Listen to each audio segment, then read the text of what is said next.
Live martial arts class. We're talking about your Joe or your medium-sized martial arts staff. Specifically in this video, I'm going to show you how to get started training with your Joe and also how you can do some of those one-handed strikes. And this is for G. Carlton, who keeps asking me, keep forgetting. So thanks for reminding me. If you have anything you want to ask me, please put it in the comment section below.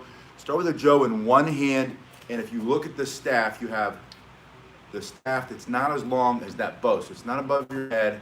It comes to about the bottom of your armpit. So when you put your hand or your staff on the floor, your hand's going to be on just the portion. So you're going to hold it differently than you would another martial arts staff. From here, you're going to start your warm-up, immediately into a figure eight spin. Now, I want you to think of it as this. I thought of this thing, slapping across the face and then backhanding, a backhanded slap. So a forward slap and a backhand slap. Also, you could think of it as carving that figure eight, going side to side, but that's the basic motion. So you're pushing down one hand to the other. In this video, I'm going to do a lot of everything with just one hand. I'll show you a few of the two-handed things, but I really want to make the point that if you are impaired in any way and you have use of just one hand or one arm, or if you're injured while you're defending yourself and you have to defend with the staff using just the one hand, you're going to be able to do it very effectively. So we're going to talk about a lot of those strikes as we do this warm-up. And the first strike is the warm-up. This idea that you put the staff between you and the threat, and then you turn in the first half of that forward spin. And again, think of it as that slap right across the face for self-defense. From here, you're turning your hand down, and that brings the back side of the staff. And again, if you look, you've got the short side, the long side. The long side has more weight, more leverage. This is the threat.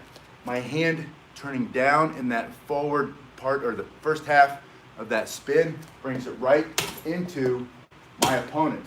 And when it comes down, it's pulling all of this power coming forward here, striking very hard, and it catches them off guard. It's a very quick, disguised motion. I'm standing here, I'm saying back up, get away from me, I'll protect myself, and then this first thing comes out of their blind side over here, and it hits them just across the head, across the arm for self-defense. Maybe they're trying to grab. So that's the first thing you have to see with those one-handed strikes. It comes out of this basic spin. And the second one-handed strike becomes the opposite of that. And that's the one coming from this side, so it's pulling back this way. And again, you have a long side and a short side, and you did this first, you're over here, it just comes up, wall, comes up, and then into, the more you practice, the more accurate you'll become, but it's just coming right into, again, the head, the shoulder, the clavicle, maybe they've got the knife, you create distance with this, so you have this motion and this motion. And those are two strikes that you do one-handed or single-handedly with your Joe staff. And you warm up your body, your wrist, at the beginning of your workout with this spin, and you're also disguising repetition of those two basic strikes. Take it into the other hand. From here, this is just the tradition I want you to get into, or the custom, the habit. This hand takes it before this hand comes off. Same thing, put it in front of your body, make your body smaller. This is my right hand, so my right foot's in front. I'm going to start here simply by turning the wrist down and pulling it back.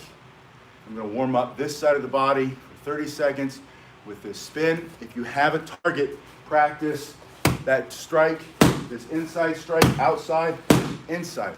And that's really what it is. An outside of the body strike coming from their blind side, and then that inside coming from the inside here. But you're disguising repetition, you're doing it over and over, one-handed strikes. After 30 seconds, go back into the first hand, and I want you to simply change your hand position to here. I'll show you how to get your hand from here to here without using your other hand. But for right now, simply put your hand in this position and turn it almost as if you have a sword. So this length coming out of here, you're welcome, out of here allows you to strike forward the same way you would with a sword. Now, depending on the weight of your Joe, this might be a lot. This is a heavy Joe, so you can choke up a little. Or you can come down a little bit. But make sure you have just a little bit there just so that you don't lose your staff. And from here, you're gonna practice that slicing motion, follow through. I'm kind of truncated here. My motions are shortened because I'm too close. I'm gonna actually back you up. Hold on for just a second. I want it to be close enough so that when I bring this in, on these single-handed strikes, you can see how much force is actually going into the bag. And I can tell you it's a lot. And these one-handed strikes, and someone's gonna tell you, you're gonna say, well, you know, the Joe is meant to be a two-handed weapon, and traditionally only that is the one-handed strike. From here, this high position blocking coming through, or as you're spinning, those are the only one-handed strikes. But break out of that flat earth thinking, right? Why do you have to only do the ones that some Aikido master came up with 120 years ago, or whatever it was, or some Jodo school has been teaching for the last 200 years, because that's the way they do it. This is also, at its core, a big stick. It looks like a big sword, and it creates enough power for self-defense to keep somebody off of you, creating that distance first, and then that just devastating power as this thick, heavy, hard wood goes, smashes their bone. They're coming in with a knife, they're coming with a punch to your face, and you're just creating distance. And again, I said at the beginning, imagine you don't have use of that hand. Maybe one of my mentors growing up, martial arts, he had polio as a child, and he didn't have use of his left arm at all. He would just tuck it in to his belt, and he still was devastated. He was a great martial artist, very capable. So don't ever get stuck in this idea that you always have to do the thing the way everybody else says it is. You have to have two hands. No, you don't. I had another guy that I knew growing up, great martial artist, kung fu guy, only had one arm. The other arm got ripped off in a car accident. Same thing. You do everything. You fight with that one arm. He didn't have two arms to fight with. So the point is, don't get stuck in this idea that the Joe only can move in these prescribed ways because that's what the sensei said, right? Sensei said this or that. So we're getting past that. So we're in this position. The first strike was that warm-up spin. Now the second strike is going to be from this position. Think of a hammer or one hand on a baseball bat, and you're going to come from your shoulder and forward. It's still an art. You're still creating that slicing motion so you don't break your staff. But you're going to bring it from the shoulder through and then to the other shoulder and back. So from here into here. And the nice thing about this is, because of the length, you can now stop the attack farther away from your body. Would you rather the guy with the knife stay that far back or be up close and you have to use your hand? This doesn't bleed. This doesn't have feelings. There's no pain involved inside the stick. It doesn't have a thought, right? Its thought is an extension of your thought. If you don't have to do that, then you have to, sorry, I had to see that. If you think of this as an alternative to this when it comes to a knife, it makes total sense. Let them nick this up instead of slicing all this stuff up. This you have to go and have it sewn back on if you make it that far. This one, they nick your thing up, you get some sandpaper out, you keep going, right? All right, so we have this slice, and then from here, this slice. Now from here, think of the angle. Don't think of the height. If you think of a self-defense with your Joe, the first principle is situational awareness. It's always the same, what's happening right now around you as it's happening. Number two, get in a better position. Put the Joe between yourself and the threat. Number three, ask yourself, what are my targets? Are the targets their ability to see you, their ability to breathe temporarily or permanently, their ability to grab you, to stab you with a knife? What are the targets that you're now going to remove or destroy with this big oak stick? And from here, from this position, maybe it's a head strike from here. Maybe it's going into that clavicle. Maybe it's that arm. Maybe it's the hand that's coming with the punch or the knife. Maybe it's a little bit lower, and you say, I'm going to take away their ability to chase me, to kick me, to run after me. From here, I'm going to the leg. I'm going to stop them before they get too close. And those are all one-handed strikes with the Joe, and it's as simple as this angle coming from here. 1, 2, and then practice that. Put it in the other hand and do the same thing. Practice on both sides evenly. Then go back to this hand position. And from here, think of the next most basic thing, which is if you were coming at me, we always say the shortest distance between two lines, or shortest, what is shortest route between two places is the short line, the straight line. That's what it is. Straight line is the shortest distance, whatever. From here, I go straight in to your face. Now, if you have a good grip, and you don't have to have like a vice grip. I think I have a vice grip because I train it so much. And the more you spin the staff, the stronger your grip's gonna be. You're gonna have a vice grip if you don't have it already. From here, I'm right here, and I just go straight in, right? Right in your mouth, the ability to breathe there, maybe you stick them down their throat. Right here, you don't need a lot of force or a lot of pressure crushing this to take that away, their ability to breathe permanently. They're dead, they asphyxiate. You go straight in. Maybe it's that solar plexus. Straight in there. Maybe it's the groin. Straight in there. But then look what that does to that back side, that long part of my staff. After this strike, you follow through with this big motion here, which was that first one we practiced with, right? We started here. This was our warm-up. And I said, that's a strike, and that's a strike. That's a strike from the outside to the inside, from the inside to the outside. But now you pair it. You go straight in, and it looks like this. You're walking. It's between you and the threat. They close the distance fast. You don't have time to think. You just pick that hard wood, that edge right there, right? And it's hard. It's not soft. It's not gentle. So you don't have to have a super extremely hard strike. You just have to have enough to stick that under the jaw, through the teeth, through the nose. I guarantee you, this will rip the teeth straight out of their mouth. This will go through for self-defense, through the nose for self-defense. And then from here, from this position, straight in, it's the fastest strike you have. And notice my hand naturally comes up because I'm striking you, you're trying to hit me. I'm gonna guard my head. And then from there, pull it through. From there, pull it through. And doesn't matter where you hit them on that one. Maybe it goes just straight through their body, but that's gonna be a hard strike.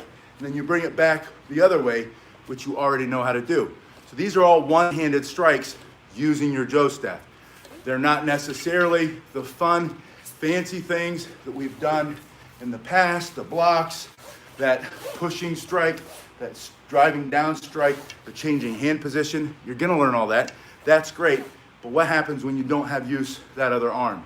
Maybe you broke your clavicle, maybe you fell, maybe you've been injured, maybe your arm's never been strong, and you use one stick. You wanna know how to fight and defend yourself with just one hand on one stick. So now let's talk about, these are all basic, right? We have this at the beginning. We have the changed hand position from this, where we have a really, really long one. It'll make sense to you. If they pull out a knife, it's fatal, right? Because what happens if they close that distance? And they lacerate your organs. They can't sew that back. That's why a lot of law enforcement people will tell you they'd rather be shot than stabbed, because a lot of times being shot can be fixed. Being stabbed, you can't, right? They just bleed out too much. So the knife is extremely dangerous. But maybe it's 3 or 4 guys, and they've been preying. You've seen the news, and they're preying on people, and they're stomping their heads in the ground. They don't care. They're thugs. They don't have a value for life or human life. They're not walking around picking on the most weak and elderly because they're good human beings. They're animals at that point. They've become, the human's always been an animal, but they become the level where they're going off of that adrenaline, that feeling of power. It's false power that they get when they are picking on somebody who cowers, right? That's false power. That's disgusting. But people are out there doing that. That's happening. And in that case, there's black and white and there's gray, and that's what you're asking about. How do you know when you have to go for a fatal strike or you go for whatever? You don't really know until you're in the situation.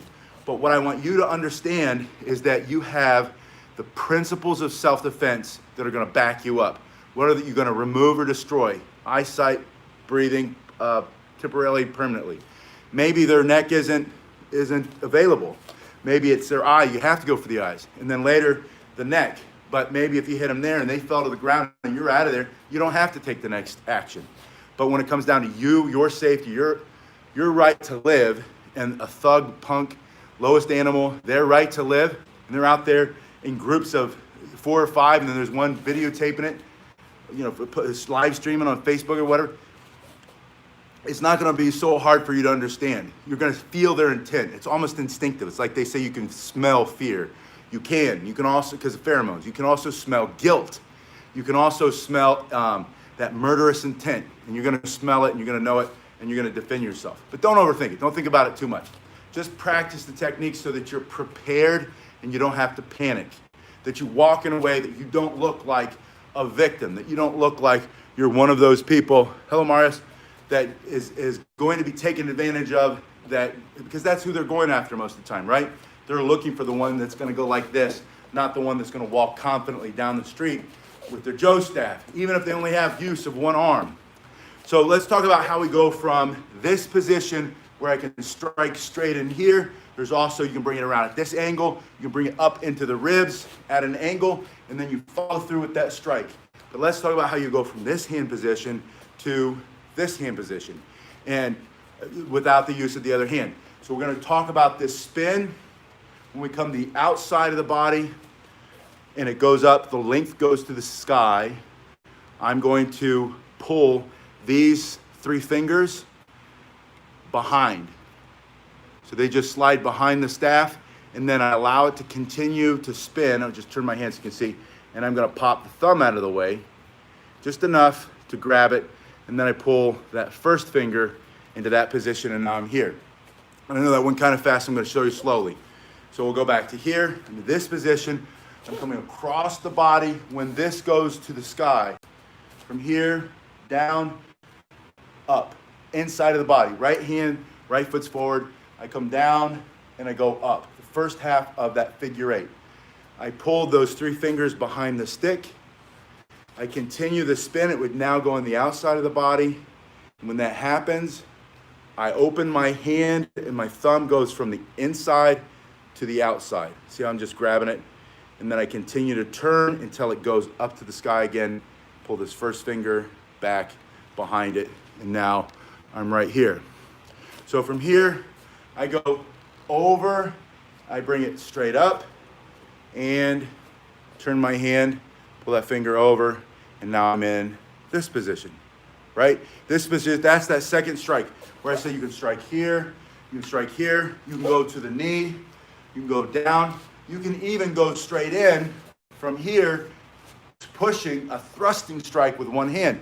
You're gonna have enough strength and power in that arm to thrust forcefully with one hand from here straight into there. Now, you have to remember too, you're leveraging your power. This is a force multiplier. It doesn't bleed, it doesn't have feelings or nerves, and all these parts are hard. So I don't have to hit you at 7,000 miles an hour. I don't know how fast that is. If I have 2 hands, I can hit you with a lot of force. If I have 1 hand, it's not going to be as strong. But it's still going to be strong enough. And that's the point. I'll have this. Good, come in and see me. I have this.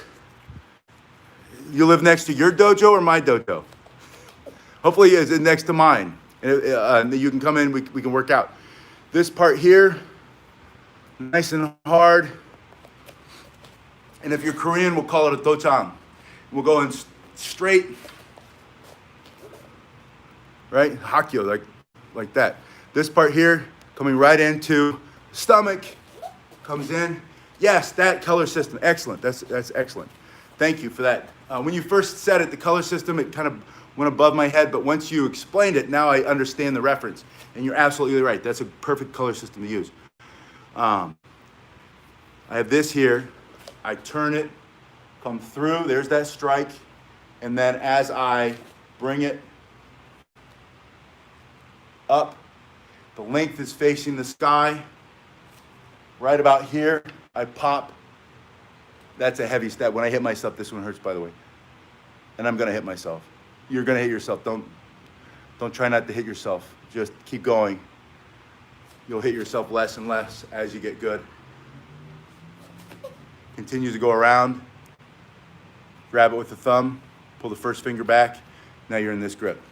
To get it back, from here, I drop it to the outside first.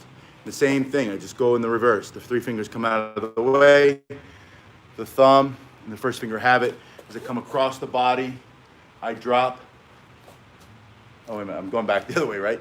So I want to turn it, and then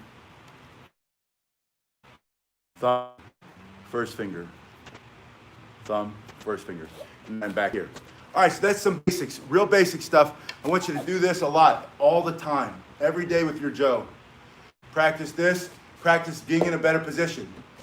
Point your thumb at the thrust. Point your thumb, thrust. Practice with two hands. Strike. Thrust, strike, punch. Thrust, strike, punch. That's two hands, right? From here, it's in the backhand. Point it. Point it, strike. Thrust straight in to clear them out. Yeah, don't hit your dog. From here, the dogs love us anyway. That's the nice thing about a dog, right? From here, they knew it was an accident. 1, 2, 1. It also lets the dog know, back up, get over there. Now, going into one-handed strikes, practice changing your grip. And then practice slicing. Strike, strike, strike. Go back to the other hand position, practice this strikes. Get in your ready position. Thrust, strike, bring it through. Other hand, strike, bring it through this way. They're all valid. Like I said at the very beginning of this video, don't get stuck in flat earth theory that there's only one way, no other way is right. It's not good, it's not bad, it's different. That's your mantra as a martial artist. Here's what that means. Sensei of the Aikido school, O-sensei himself, he was a magician. He was a poet with the staff. It's a lot like dancing. One of my favorite books about martial arts. He did all these great things with the two-handed staff. Yes, it's in the back of my truck. I forgot what did you say you live close to your school? Or you live close to my school? Because I have the Kung Fu fan in the back of the truck. We just found it today. I took the kids to school early. They were playing in the back, and I couldn't find it for weeks, and they found it. It's in the back of the truck, so I'm ready. But if you come in, I can show you how to use yours. But I need to know, are you close, or are you next to Gimpo Airport?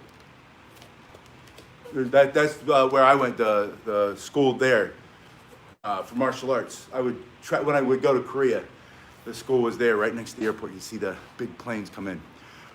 Practice thrusting. This simple, fast, quick strike. Practice this backhanded strike. Backhanded strike. Practice changing hand positions in this big baseball bat kind of strike. And then coming down and coming over your head. Just practice getting it around your body so that if the ceiling is low, from here you strike more outward, coming in and not so much coming down from above. So from here, slicing, and from here, slicing, going to the legs, going straight through the middle, bringing it back, and then that one-handed thrust. Look at how much distance that is between me and that guy with the knife who's trying to get it into me. I just push him back with it. Once I knock him a little here, bring it around the shoulder. Bring it around the shoulder again and go for the leg. Bring it around the other way and go for the leg. Change hand positions. Strike him this way. Change hand positions back. You get the point. But practice that. You practice that, it'll start to really make sense for you. One-handed strikes with the Joe in this series. We're going to talk a lot about how to use your Joe, beginners. Good, Roy. I'm proud of you. And here's why. Craziness is going to always be with us. But we're going to go through cycles where we're at a height of fear and anxiety and craziness, and in real ways, unemployment because of COVID. Fear because of COVID, anxiety because of COVID, people's lives being interrupted. They used to get lots of drugs easily. Now it's harder. So the violence goes up, the crime rate goes up, all that stuff. And then we read the news. And the lies, the news media, and I'm talking about no politics here, but news media, they want you to just cower and watch that television or go to their website and read it all day and all night. And okay, no worries. All day, all night. You get so stuck in those news stories because they want you to live on that fear so that you always have to come back. It's like when the storm's coming. It's 24/7 news reports about the storm's going to just destroy everything. And sometimes they do, right? Sometimes it's that bad, but usually it's not. But they've got you glued so you watch every commercial. And the same is true with all the websites, with all the news stuff. That's one of the reasons some of you have seen me do the Rubik's Cube. I'm starting to teach people how to do the Rubik's Cube. I do that so that I don't look at my phone and look at the news. I don't want to put that garbage in my head. I'd rather learn something new, right? The point is this. Roy gets out and starts to walk and feels a little bit more confident. He's carrying himself a little bit more confident, right? You look a little bit stronger, and now you're able to re-engage with your community and your world and push back against all the negativity and all the thugs and punks and low life and animals and whatever, because there's really not that many of them. But if you give them a voice and no one challenges their voice, you let them have a corner of the neighborhood. No one challenges the corner. You let them have the house to sell, and no one challenges the house, then they grow, just like a cancer. So when you get out there and you start to speak up and you say, you know what, I don't think that's right. That doesn't make any sense to me. That's not true. If I go out of my house, I'm not getting murdered every single time, right? I don't go out of my house and there's a drug dealer there and he pulls out a gun and shoots me. That's not happening. But you don't know that until you get out of the house. The news media wants you to believe that's true. But you get out of the house, you start walking around, and you're like, you know what? Yeah, I probably shouldn't be here at 2 o'clock in the morning, right? Walking around with a fat lump in the back from my wallet full of cash. That's stupid. But if you walk out, you go for a nice walk, and then you start to learn who your neighbors are, and then you learn their name, and you make eye contact, and you smile, and they smile at you, but you have this with you the whole time. And it just looks like you're getting around, right? You're just walking. This is helping you move. It's your hiking stick. It's your walking stick. But then you need it. You put your hands up. Hey, you know, it's good to see you, but back up. You're getting too close. And then they continue to get too close. Then you have your options. You have your force multiplier. That's the whole point of a self-defense weapon that you can take everywhere you can go. You have the walking cane. You know that's my favorite. And then you have the Joe. This is my favorite martial arts weapon. The walking cane is because you ask me all the time, walking cane is my favorite self-defense tool. It's great because you can take it if it has the hook. Take it anywhere you go. This looks like a hiking stick. Maybe you have one of those really cool hiking sticks, a little bit taller, and you walk around with that. And so it's disguised, but it gives you more options. It gives you the ability to move around your world and take some of your dignity back, take some of your freedom back, take some of your, it's your neighborhood, some of your authority. This is my neighborhood. This is where I live. I don't want that stuff around here. And you don't have to go out and challenge anybody. You just have to go out and be seen, to push back. And sometimes it's not even a real thing. It's just the garbage that the media shoved into your head to make you afraid. You don't need to be afraid anymore. And not because you're carrying a big stick, but because the stick gave you the confidence to get out and see the truth. And the truth is, it's not that bad. Yeah, no, I get it. I could throw a rock and hit the ones who do it here, who are homeless by choice, who or have mental illness, but almost all of them are addicted, and I know which ones are dealing. And they, because we don't have woods here, it's the beach, or it's not the beach, it's the intercoastal park, but it's the park, and they hang out in the bathrooms, and I mean, literally, I could open the back door, I can look across the angle, and I can see the same ones you're talking about, Roy, and I see them. And I wouldn't go in that park at night, but I would during the day, because they've got like a running trail, and it's the ocean. They got these giant yachts going by, and it's just beautiful, right? The palm trees swaying, the nice breeze coming off the water, everything smells fresh. Every once in a while, you see a really cool manatee or something swimming by. They're not taking that from me. That's my right to go over. That's the park I pay with my taxes. So I'm going to go over there, and hopefully the city will take care of the issue. But the issue But if I watch the news, the local news, don't go to the park, you're gonna get killed. Well, no, you're not. Again, maybe if you are in the middle of the night and you go there trying to buy something and you get whatever, but the point is, it gives you a little bit, you go outside, you start to see the real truth, and you start to engage with your world in real time, eyes looking straight, not at the ground, because you're paying attention, right? Situational awareness. And when you do this, your fear starts to dissipate, your confidence starts to grow, you start to feel alive again. We need more people who feel alive right now more than ever, because everything else is trying to push us into a corner with a mask on, holding our breath until it's all over. And their goal is to keep it going forever. And I'm not talking politics or theories or whatever. I'm just saying what I'm seeing. So grab your staff, practice this, practice changing hand positions, practice these strikes, change hand positions, start from here, practice this thrust, change the hand, go to the other side, practice everything evenly, and start with those single-handed strikes. That's just a few. We're gonna come up with so many more. And the reason we're coming up with them is because, again, traditionally in Jodo, the official Kobudo style, they don't have a lot of one-handed strikes. A lot of them, if it is, it's coming from a two-handed strike. And it's turning and or changing hand position, pushing, and then one hand. But then you're back to the two hands, and there's nothing wrong with that. But if you're asking me what happens if I don't have use of one arm, I only have one good arm right now.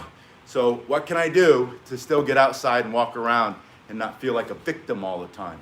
And this is it. So practice those. Let me know in the comment section below. And if you need a weapon, if you need one of these, go to that link below that's in the description. Click on that, and that'll take you to some good options. Look for 50 inches or higher, depending on your height. The basic rule of thumb is if you measure from the floor to the bottom of your armpit, that's about how high it should be, so that when you walk, it's right about here. This one's a little short, but it works just as well. I love it. So reach out to me if you have questions. Go to my website, pasquinelli.com. There's a new box there to contact me. If you have questions or to join the newsletter, please fill that out, and I will, welcome. I'm glad you're here. Fill that out.